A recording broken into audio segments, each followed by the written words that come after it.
الحمدللہ الحمدللہ رب العالمین نحمدہ ونصلی علی رسولہ الکریم اما بعد فاعوذ باللہ من الشیطان الرجیم بسم اللہ الرحمن الرحیم احل لکم لیلۃ الصیام الرفث الی نسائکم ہن لباس لکم وانتم لباس لہن الی آخر الآیہ آمنت باللہ صدق اللہ العلی العظیم وصدق رسولہ النبی الامین الکریم اما بعد۔ اللہ رب العزت کی دی ہوئی خصوصی توفیق کی بدولت ایک مرتبہ پھر جمعۃ المبارک کی ان مبارک ساعتوں میں اللہ کا ذکر کرنے کے لیے، اس کی یاد کرنے کے لیے، اس کے دین کی باتیں سننے کے لیے، سنانے کے لیے، اور اللہ رب العزت کی بارگاہ عالیہ میں سربہ سجود ہونے کے لیے ہم اور آپ اکٹھے ہو رہے ہیں۔ اللہ رب العزت سے دعا گو ہوں کہ ہم تمام کے یہاں آنا، بیٹھنا، کلام کرنا، کلام سننا اللہ رب العزت اپنی بارگاہ عالیہ میں قبول و مقبول فرمائے، آمین۔ دور جدید میں جس میں اس وقت میں اور آپ سانسیں لے رہے ہیں، اس وقت کئی مسائل ہیں جن سے میں اور آپ یقیناً دو چار ہیں، لیکن ان مسائل میں سے ایک بہت اہم مسئلہ وہ ہمارے خاندانی نظام اس سے متعلقہ ہے، اور اس کی ایک بہت بڑی وجہ یہ ہے کہ مغرب میں یعنی ویسٹ میں جس طریقے سے خاندانی نظام مکمل تباہی کا شکار ہو گیا، اور وہاں پر اب نہ لوگ ایک دوسرے سے شادی کر رہے ہیں،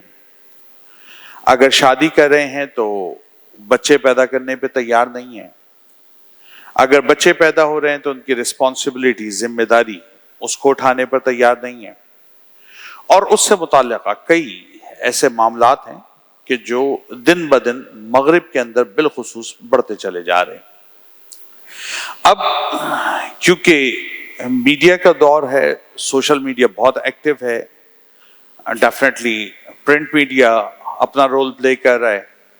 الیکٹرانک میڈیا اپنا کام کر رہا ہے، سیٹلائٹ کے ذریعے چینلز مختلف دنیا کے ہم تک پہنچ رہے ہیں،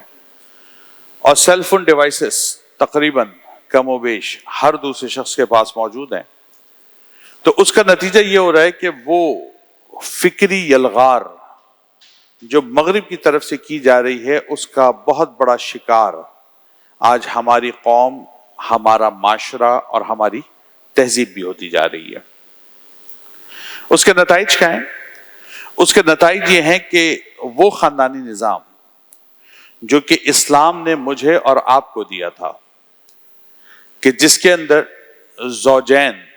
یعنی شوہر اور اس کی بیوی، مرد اور عورت، ایک گاڑی کے دو پہیوں کی مانند قرار دیے جاتے تھے، ایکول ویٹیج تھا، اس اعتبار سے کہ مرد کے ذمے باہر کے یعنی گھر سے باہر کے تمام امور اس سے متعلقہ تھے، جس میں کمانا، نان نفقہ اور دیگر معاملات جو ہیں وہ تھے، اور خواتین کے ذمے امور خاندانی یعنی گھر سے متعلقہ تمام امور ان کے ذمے تھے۔ ایک نظام تھا جو صدیوں سے چلا آ رہا تھا، اور الحمدللہ ہماری تہذیب، ہماری تاریخ وہ ہمیں یہ بتاتی ہے کہ ایک مضبوط اور نہایت مربوط نظام ہمارے بزرگوں نے قائم کیا، اور جس کے بہت اچھے اثرات الحمدللہ آج بھی ہمارے معاشرے میں موجود ہیں، کیونکہ ہمارے ہاں آج بھی اس بات کو گناہ سمجھا جاتا ہے، اس بات کو برا سمجھا جاتا ہے کہ مرد اور عورت بغیر نکاح کے ایک دوسرے کے ساتھ رہیں۔ ہمارے ہاں آج بھی اس کو عیب ہی سمجھا جاتا ہے کہ بلا نکاح کسی کے گھر اولاد ہو جائے۔ ہمارے ہاں آج بھی یہ جرم ہی ہے ہمارے معاشرے میں کہ ہمارے ہاں ایکسٹرا میریٹل افیئرس کو پروموٹ کیا جائے. یہ ہمارے یہاں آج بھی الحمدللہ جرم ہی مانا جاتا ہے. لیکن یہ فضا جو ہم اپنے معاشرے میں دیکھ رہے ہیں جس کے اندر حقوق نسواں بل، اس قسم کے بلز پاس کیے گئے، یا میرا جسم میری مرضی اس طرح کے نعرے معاشرے میں لگائے گئے، یا آزادی نسواں کے نام کے اوپر خواتین کو برہنہ اور بے پردہ کیا گیا، اور چند لوفر اور لفنگی قسم کی آوارہ عورتوں نے آ کر ہماری معصوم ماؤں بہنوں بیٹیوں کے اندر یہ زہر اور یہ بیج بویا کہ تم اپنے ان حقوق کے لیے آواز اٹھاؤ جو معاشرتی اور مغربی تہذیب اور اقدار کے مطابق تمہارے حقوق ہیں. ڈیفینیٹلی جو حقوق خواتین کو اسلام نے دیے اس سے تو کوئی انکار نہیں کرتا، جو ان کے رائٹس ہیں وہ موجود ہیں، اور قرآن حکیم میں باقاعدہ سورۃ النساء موجود ہے اور خواتین سے متعلقہ دیگر احکامات موجود ہیں. لیکن جن رائٹس کی یا جن حقوق کی بات مغرب کی طرف سے آ رہی ہے وہ ڈیفینیٹلی ہمارے خاندانی نظام کی تباہی اور خاندانی نظام کی بربادی پر منحصر ہے اور منتج ہے، یعنی اس کا نتیجہ خاندانوں کو تباہ کرنا ہے. اس وجہ سے یہ ایک اہم موضوع بنتا جا رہا ہے کہ زوجین کے حقوق کیا ہیں، یعنی شوہر کے حقوق کیا ہیں شریعت مطہرہ کی روشنی میں، اور اس کی زوجہ کے حقوق کیا ہیں. اور اس کی وجہ یہ ہے کہ گزشتہ ایام میں ہمیں باکثرت فون کالز اور میسیجز موصول ہوئے اس حوالے سے کہ اس موضوع کے اوپر لازمی ایک گفتگو کی جائے. اور اس کی وجہ یہ ہے کہ اس وقت پاکستان میں بہت کثرت کے ساتھ کورٹس کے اندر خلا اور طلاق کے کیسز دائر ہیں. یعنی ہم نے کبھی اپنی تہذیب میں ایسا نہیں سوچا تھا، ہم نے ابھی تاریخ میں کبھی ایسا نہیں دیکھا تھا. پوری آپ 1400 سال کی تاریخ اٹھا کر دیکھ لیں تو اتنا برا وقت نہیں آیا تھا. بلکہ حدیث کے اندر تو حضور نے یہ فرمایا کہ ابغض الحلال عند اللہ الطلاق، کہ اللہ کے نزدیک حلال اشیاء میں سب سے زیادہ بری چیز جس کو اللہ نے ناپسند کیا وہ طلاق ہے.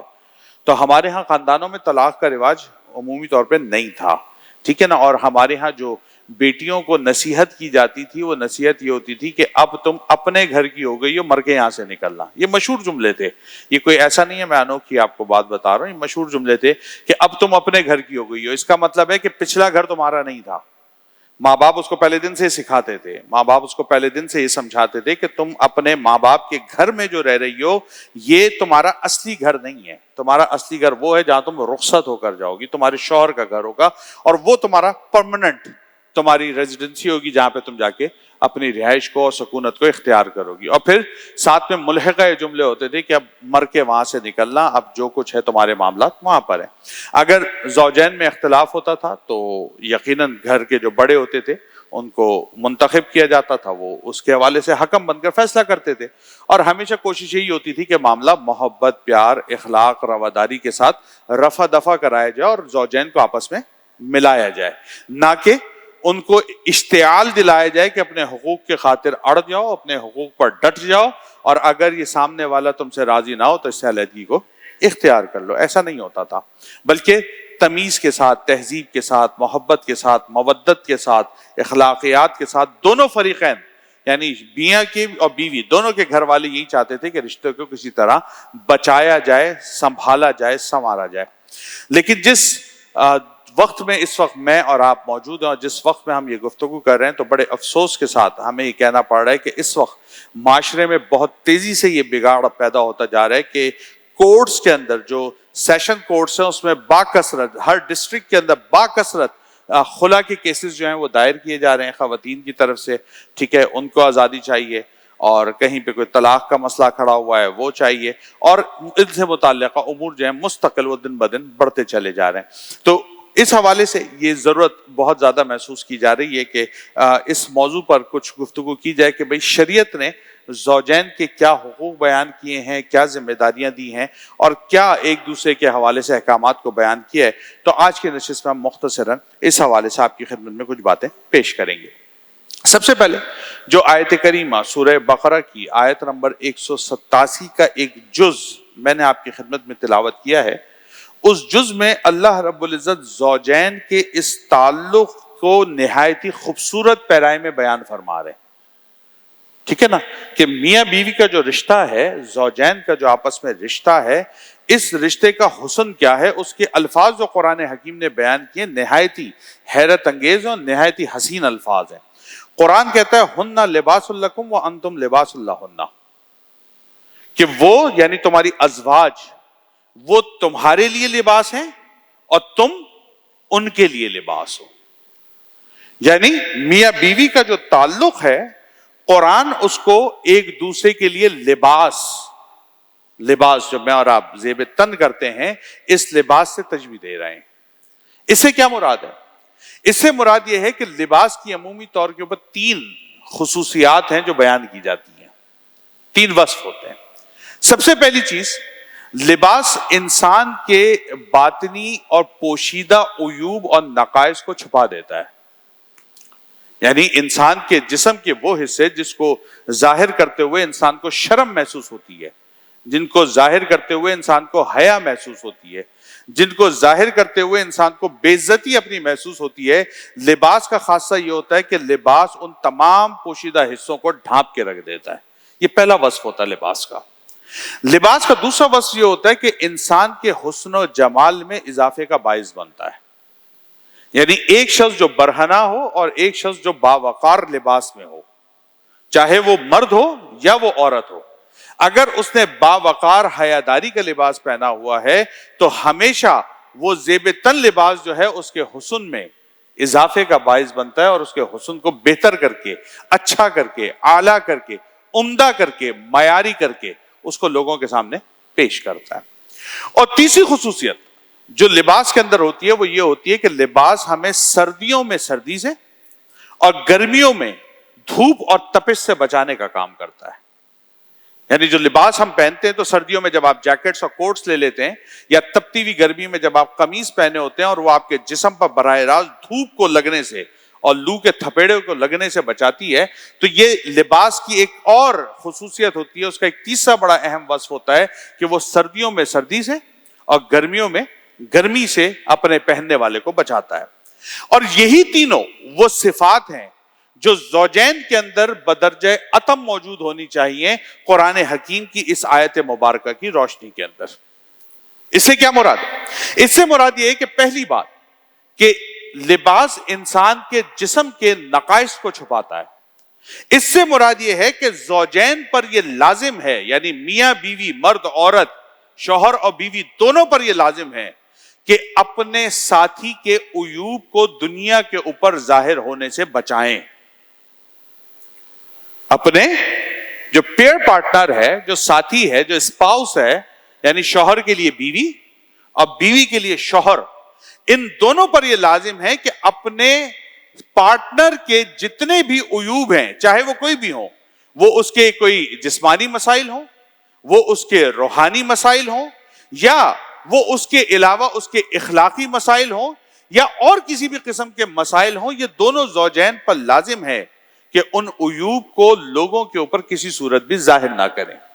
اچھا, اس مسئلے میں عموماً ہمارے مرد حضرات وہ واقعی ایک خیالداری کا معاملہ کرتے ہیں اور زوجہ کے ان عیوب کو عمومی طور کے اوپر بیان نہیں کیا جاتا. حالانکہ اب تو معاملہ بگڑتا جا رہا ہے اور ادھر سے بھی پرابلمز بڑھ گئی ہیں, لیکن خواتین اس مسئلے میں بہت زیادہ بد احتیاطی کرتی ہیں اور ان کی بھرپور کوشش یہ ہوتی ہے کہ کم از کم اپنے میکے کی سطح پر تو شوہر کو ذلیل ضرور کریں. ٹھیک ہے نا, یعنی وہ اپنی ماں کی نگاہ میں بھی مظلوم بن جائیں, اپنی بہن کی نگاہ میں بھی مظلوم ہو, باپ کی نگاہ میں بھی مظلوم ہو, بھائی کی نگاہ میں بھی مظلوم ہو. تو میکے کی سطح پر تو کمپلسری ہے کہ اس کو مظلوم بننا ہوتا ہے اور مرد کے عیوب وہ گنواتی ہے اور بتاتی ہے. لیکن معاملے میں بگاڑ وہاں پیدا ہوتا ہے کہ جب وہ سسرال کی سطح پر بھی یہ حرکت شروع کرتی ہے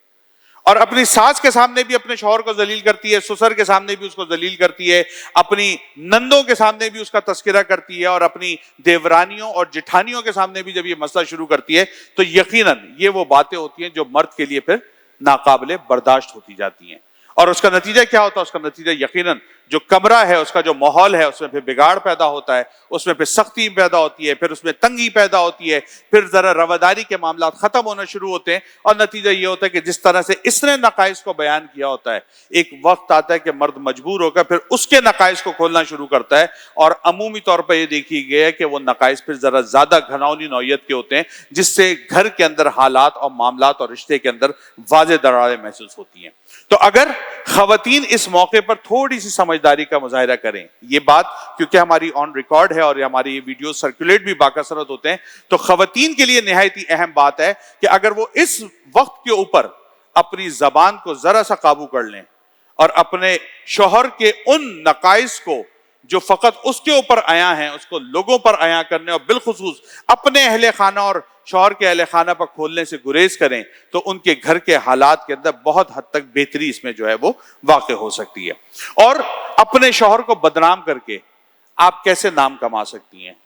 اپنے شوہر کو ذلیل کر کے آپ کیسے عزت پا سکتی ہیں، اپنے شوہر کو لوگوں کی نگاہ میں گرا کر آپ کیسے سربلندی حاصل کر سکتی ہیں، یہ تو کوئی عقل کی بات ہی نہیں ہے، ٹھیک ہے نا؟ تو ہماری ماؤں بہنوں کو اس حوالے سے بہت زیادہ توجہ کرنے کی ضرورت ہے کہ وہ ان نقائص کو بیان کرنے میں بے انتہا احتیاط کریں، اور یقیناً ہمارے مردوں کو بھی اس قسم کی غفلت سے بچنا چاہیے۔ دوسری بات کہ لباس کا دوسرا کام ہے حسن میں اضافہ کرنا، تو زوجین کے اوپر یہ لازم ہے، زوجین پر یہ لازم ہے کہ وہ اپنے پارٹنر کے محاسن کو اپنے رشتہ داروں کے اندر بیان کریں۔ یعنی اگر مرد کے اندر کچھ خصائل موجود ہیں، کچھ خصوصیات موجود ہیں، چاہے اس کا اہل علم ہونا ہے، یا اس کا سخی ہونا ہے، یا اس کا خوش طبعی کرنے کے معاملات کا ہونا ہے، یا وغیرہ وغیرہ جو بھی اس کے محاسن ہیں،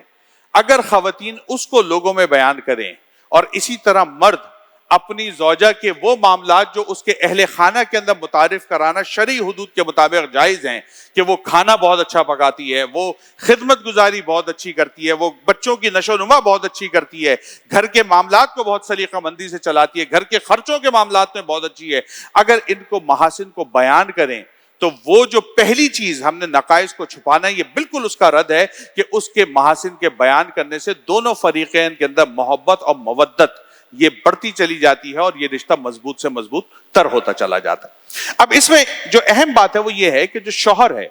اس کے ذمے اس میں ایک سے زیادہ باتیں موجود ہیں۔ ایک تو بات یہ ہے کہ شوہر کے اوپر یہ لازم ہے کہ اپنی بیوی کی اس حوالے سے خاص تربیت کرے، اپنی بیوی کی اس حوالے سے خاص تربیت کرے۔ دیکھیں، جن کے معاملات بگڑ گئے وہ تو بگڑ گئے، ان کا سدھرنا تھوڑا مشکل ہے، لیکن جو اب نئی زندگی میں ہمارے بھائی ہمارے دوست داخل ہو رہے ہیں، ان کو اس حوالے سے بڑا کام کرنے کی ضرورت ہے، بڑی سمجھداری کا مظاہرہ کرنے کی ضرورت ہے۔ وہ کیا ہے کہ اپنی زوجہ کی کوشش کریں، تربیت کریں، کیونکہ وہ ایک دوسرے گھرانے سے آپ کے گھر میں آ رہی ہیں، تو آپ کے گھر کا جو ماحول ہے، آپ کے گھر کے جو ایٹیکیٹس ہیں، آپ کے گھر کے جو مینرز ہیں، آپ کے گھر کے جو معاملات ہیں، وہ اس پر مکمل طور پر آگاہی نہیں ہے۔ ظاہر ہے کچھ باتیں تو پتہ ہوتی ہیں لیکن عموماً نہیں ہوتی۔ پھر جو کراس کلچرل میرجز ہیں، یعنی ایک صوبے کی خاتون کسی دوسرے صوبے میں رخصت ہو کر جاتی ہیں، تو ظاہر ہے ان کے اپنے نارمز ہیں، ان کے اپنے معمولات ہیں، ان کے اپنے کسٹمز ہیں، تو جب وہ دوسرے علاقے کے اندر آتی ہیں تو یقیناً ان کے لیے وہ باتیں معروف نہیں ہوتی، اور اس کا نتیجہ کیا ہوتا ہے کہ ایک بات جو ایک علاقے کے لوگوں کے لیے اچھی ہوتی ہے وہ دوسرے علاقے کے لوگوں میں پسند نہیں کی جا رہی ہوتی، اور اگر دوسرے علاقے میں کوئی بات اچھی ہوتی ہے، پسند کی جا رہی ہوتی، تو پہلے علاقے کے جو نارمز اور کسٹمز ہیں اس کے خلاف ہوتے ہیں۔ تو یہ شوہر کی ذمہ داری ہوتی ہے کہ اپنی بیوی کو محبت سے، پیار سے، مستقل تربیت کے اس مرحلے سے گزارتا رہے، اور اس کو تربیت کر کے اپنے گھر، اپنے خاندان، اپنے علاقے، اپنے لوگ، اپنے کلچر، اپنے معاشرے، اپنے نارمز اور کسٹمز کے اوپر آگاہی کو فراہم کرتا رہے، ٹھیک ہے نا؟ اچھا، اب اس کے اندر ایک اضافی بات یہ ہے کہ ہم بہت ساری چیزوں میں بہت زیادہ کیئرفل ہوتے ہیں، لیکن عبادات کے معاملات میں ہم بہت زیادہ غفلت کرتے ہیں۔ یہ بھی شوہر کی ذمہ داری ہے بحیثیت گھر کے سربراہ کے کہ اپنی بیوی کی عبادات کے حوالے سے بھی وہ ہمیشہ کانشیس رہے، یعنی شعور میں رہے۔ اگر اس کی بیوی بے نمازی ہے اور شوہر نمازی ہے تو یہ ذہن میں رکھیں کہ شوہر سے روز قیامت اس کی بیوی کا بے نمازی ہونا اس کے حوالے سے باز پرس کی جائے گی۔ کیوں؟ کیونکہ اس کی بیوی اس کی رعیت میں شامل ہے، اس کی بیوی اس کی سربراہی میں شامل ہے. اگر اس کی بیوی روزہ چھوڑتی ہے اور شوہر روزے دار ہے تو ایسا نہیں ہوگا کہ صرف اس کا روزہ رکھنا اس کے لیے کفالت کر جائے گا. قیامت کے دن اس کی بیوی کے روزے چھوڑنے کے اوپر اس شوہر سے باز پرس کی جائے گی کہ وہ تمہارے زیر سرپرستی تھی, زیر سایہ تھی, تم نے اس کو کیوں نہیں تلقین کی, کیوں نہیں تنبیہ کی کہ وہ روزے کی پابندی کرتی. اچھا, ہم عام طور پہ دیکھتے ہیں نا کہ اگر بیوی ایک وقت کا کھانا لیٹ کر دے, صبح کا ناشتہ لیٹ کر دے, ہمارے کپڑے ہمیں ٹائم پر دھلے ہوئے نہ ملیں یا استری نہیں ملے تو موڈ کیسے خراب ہو جاتے ہیں, مزاج ٹیڑھا ہو جاتا ہے, چیخ چلا ہو جاتی ہے. بچہ اگر اسکول پہ ٹائم پہ نہ جائے تو موڈ خراب ہو جاتا ہے, بچہ پریپیئرڈ نہ ہو, صاف ستھرا نہ ہو تو مرد ڈانٹ ڈپٹ شروع کر دیتا ہے. تو آخر یہ کیا وجہ ہے کہ جب نماز کی باری آتی ہے تو زبان کے اوپر تالے لگ جاتے ہیں؟ آخر یہ کیا وجہ ہے کہ جب قرآن نہ پڑھنے کی باری آتی ہے کہ عورت قرآن میں غفلت کر رہی ہے تو وہاں ہماری زبانیں نہیں ہلتی ہیں؟ آخر یہ کیا وجہ ہے کہ جب عورت روزے کے معاملے میں غفلت کا مظاہرہ کرتی ہے تو ہم اس پر توجہ نہیں دیتے؟ آخر کیا وجہ ہے کہ عورت جب بے پردہ ہو کر اپنے گھر سے نکلتی ہے تو مرد کی زبان نہیں ہل پاتی؟ اور یہ اچھے خاصے باشرہ دیندار لوگوں کی آپ کو حالت بتا رہا ہوں کہ ان کی خواتین ان کے قابو میں بالکل بھی نہیں ہے. مرد کی داڑھی اتنی لمبی ہوگی, سر پہ ٹوپی بھی ہوگی, جو بیوی ساتھ میں جاری ہوگی اس کے سر پہ دوپٹہ بھی نہیں ہوگا. اور بعض اوقات اگر بیوی دوپٹے میں آ بھی جائے اور وہ بیچاری لپٹی ہوئی بھی ہو تو جو اصل نوجوان بچی ہوگی جس کو سب سے زیادہ پردہ کرانا ہے وہاں پر یہ شوہر بھی غافل ہوگا, اس کی بیوی بھی غافل ہوگی, اس کی بچی جو ہے وہ بے پردگی کے ساتھ گھومتی رہے گی. وہاں پر ہماری زبان نہیں ہلے گی, وہاں پر ہمارے جذبات کہیں بھی منتشر نہیں ہوں گے, وہاں نہ ہمیں جلال آئے گا, نہ جوش آئے گا, نہ غیرت آئے گی, نہ حمیت آئے گی, نہ شریعت آئے گی, نہ شرم آئے گی. ادھر کچھ بھی نہیں ہوگا. ہاں, کھانا ٹائم پہ نہ ملے, ہاں کپڑے وقت پر تیار نہ ملیں, ہاں کوئی اور ایسا معاملہ ہو جائے تو وہاں ہمارے موڈ خراب ہو جاتے ہیں. تو یہ شوہر کی ذمہ داری ہے کہ اپنی بیوی کے حسن میں اضافہ کرے. اور اس حسن سے مراد یہ نہیں ہے کہ اس کو پاؤڈر بھیجے,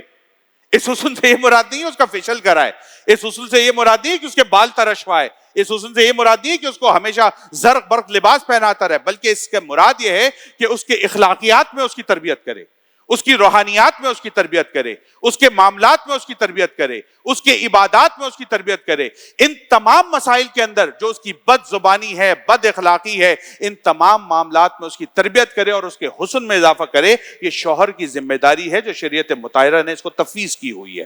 اسی طریقے سے ڈیفینیٹلی اس کا ریورس آرڈر بھی ہے کہ اگر بیوی سمجھدار ہے اور اس کو اپنے شوہر کی کچھ باتوں میں غفلت نظر آتی ہے کہ وہ کچھ معاملات کے اندر غفلت کا مظاہرہ کرے, چاہے وہ بچوں کی احسن تربیت کا معاملہ ہو یا اپنے گھر والوں کے حقوق اور ذمہ داریوں کا معاملہ ہو یا اپنے دوستوں کے ساتھ بیٹھ کر اپنے وقت اور پیسے کے ضیاع کرنے کا معاملہ ہو, تو یقیناً یہ بیوی کی بھی ذمہ داری ہے کہ شوہر کو اس حوالے سے آگاہی فراہم کرے اور کوشش کرے کہ اس کے حسن کے اندر اضافہ کیا جائے, اس کے اخلاقیات میں, اس کے معاملات میں اس شوہر کو سمجھایا جائے اور اس شوہر کو اچھا مشورہ دے کر اس کے معاملات کو بہتر بنایا جائے. حدیث شریف کے اندر ایک اور بات جو بیان کی گئی ہے وہ یہ ہے کہ اب یہ جو تربیت کا مرحلہ ہے, یہ تربیت کا مرحلہ کہنے میں تو آسان ہے, عملاً بڑا مشکل ہے. آپ کو تو پتا ہے نا کہ جو ریٹرن آتا ہے, جو ریورس آتا ہے, جو ریوولٹ آتا ہے وہ نہایت ہی سخت قسم کا ہوتا ہے, ٹھیک ہے. اور اس کی وجہ یہ ہوتی ہے کہ زوجین کا رشتہ ایسا ہوتا ہے کہ اس کے اندر مرد کے عمومی سارے عیوب عورت پر کھل چکے ہوتے ہیں. تو جب سارے عیوب کھل چکے ہوتے ہیں تو اب اس کی وہ آنکھ ہی نہیں رہتی کہ وہ اس کو کچھ سمجھا سکے, کیونکہ جو ریورس پڑے گا وہ نہایت ہی سخت ہوتا ہے. تو ایسے وقت کے اندر جو دوسری بات کا خیال رکھنے کی ضرورت ہے وہ یہ ہے کہ جہاں ایک طرف آپ اس کو بہترین تربیت کے حوالے سے اس کی تربیت کی باتیں بتا رہے ہیں, وہاں دوسری طرف اپنے اندر صبر اور بردباری اس کو قائم رکھنا اور اس کو بڑھانے کی بھی بڑی ضرورت ہے. اور جب وہاں سے ریورس آئے, جب وہاں سے جواب آئے, تو یہ مطلب نہیں ہے کہ آپ تربیت کرنا چھوڑ دیں, یہ مطلب نہیں ہے کہ آپ اس کی اصلاح کرنا چھوڑ دیں, یہ مطلب نہیں ہے کہ آپ اس کو اس کے حال پہ چھوڑ دیں. مطلب اگر آپ کہتے ہیں کہ صاحب نماز کی پابندی کریں, وہ کہتی ہے جی آپ تو خود فجر نہیں پڑھتے. آپ کہ جی روزے کی پابندی کریں, وہ کہ جی آپ تو خود کبھی کبھی اس میں میں نے دیکھا ہے غفلت کیا کرتے تھے, وغیرہ وغیرہ جو بھی معاملات ہیں. تو اب اس کا یہ مطلب نہیں ہے کہ آپ اس کو نماز کا کہنا چھوڑ دیں اور آپ کے ذہن میں یہ بات آ جائے کہ صاحب نہیں پڑھتی تو نہ پڑھے, اس کو اپنی قبر میں جانا ہے, مجھے اپنی قبر میں جانا ہے. نہیں, ایسا نہیں ہوتا. اگر وہ کھانا 4 دن خراب پکائے گی تو ایسا نہیں ہوگا آپ 5ویں دن خراب کھانے کے عادی ہو جائیں گے. آپ کوشش کریں گے اس کو کسی ٹریننگ سینٹر میں ڈلوائیں جہاں وہ اچھے شیف کے ساتھ کورس کر کے کھانا پکانا سیکھ لے,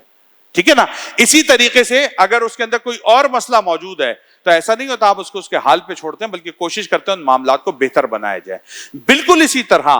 یہ جو دینی معاملات ہیں اس کے اندر شوہر کی اولین ذمہ داری ہے کہ اپنی عورت کی تربیت کرے, اور اگر دوران تربیت اس کو کچھ سخت جملوں کو برداشت کرنا پڑے تو وہاں پر صبر کرے. اور حدیث شریف کے اندر آتا ہے کہ نبی علیہ السلام نے فرمایا جب کسی عورت کی طرف سے اس کے شوہر کو کوئی تکلیف پہنچے اور وہ اس کے اوپر صبر کرے تو اللہ رب العزت اس کو بعض اوقات حضرت ایوب علیہ السلام کے صبر کی مثل اجر و ثواب عطا فرماتا ہے. اور اس کی وجہ یہ ہوتی ہے کہ مرد اس بات پر قابض ہوتا ہے, اس بات کی قدرت رکھتا ہے کہ وہ عورت کے ساتھ بدتمیزی کر دے. یعنی اگر عورت سخت بات کہے تو مرد آگے سے اس بات کی قدرت رکھتا ہے کہ جواب میں بدتمیزی کر دے, جواب میں گالم گلوچ کر دے, سخت بات کر دے, بدتمیزی کر کے اونچی آواز کر کے اس کو چپ کرا دے, شٹ اپ کال دے دے. لیکن اگر اس وقت میں وہ بردباری کا مظاہرہ کر کے مسکرا کر اس کی بات کو ٹال جائے اور اگلی مرتبہ پھر آسان انداز میں اس کی تربیت کی نیت سے اس کی اصلاح کے لیے بات کرے تو حضور علیہ الصلوۃ والسلام نے فرمایا یہ صبر کرنا اس کا ضائع نہیں جاتا. اللہ رب العزت اس کو حضرت ایوب علیہ الصلوۃ والسلام کے صبر کی مثل اجر و ثواب عطا فرمایا کرتا ہے. پھر تیسری بات, کیونکہ ہمارا وقت کم ہو رہا ہے اور انشاءاللہ ہم کوشش کریں گے کہ اگلی نشست میں بھی اس موضوع کو ذرا گفتگو کا حصہ بنائیں. تیسری بات جو اہم ہے, وہ جو لباس کی تیسری خصوصیت ہے وہ یہ ہے کہ سردی میں سردی سے اور گرمی میں گرمی سے بچاتا ہے. تو زوجین کے اوپر یہ لازم ہے کہ عمومی حالات میں تو یقیناً بالعموم ایک دوسرے کا سہارا بننا ہی چاہیے, لیکن بعض اوقات زندگی میں ایسے خصوصی حالات پیدا ہو جاتے ہیں کہ جس کے اندر ایک دوسرے کے سہارے کی اشد ضرورت پڑتی ہے. اس میں جو خواتین کا معاملہ ہے وہ یہ ہوتا ہے کہ بعض اوقات ان کے اوپر ایسی بیماری آتی ہے, ایسا ذوف آتا ہے, ایسی تکلیفیں آتی ہیں, ایسے مسائل آتے ہیں کہ ان کو یقیناً اس وقت میں اپنے شوہر کی بہت زیادہ ضرورت محسوس ہوتی ہے کہ ان کا شوہر ان کی مدد کرے, ان کا ساتھ دے, ان کی معاونت کرے.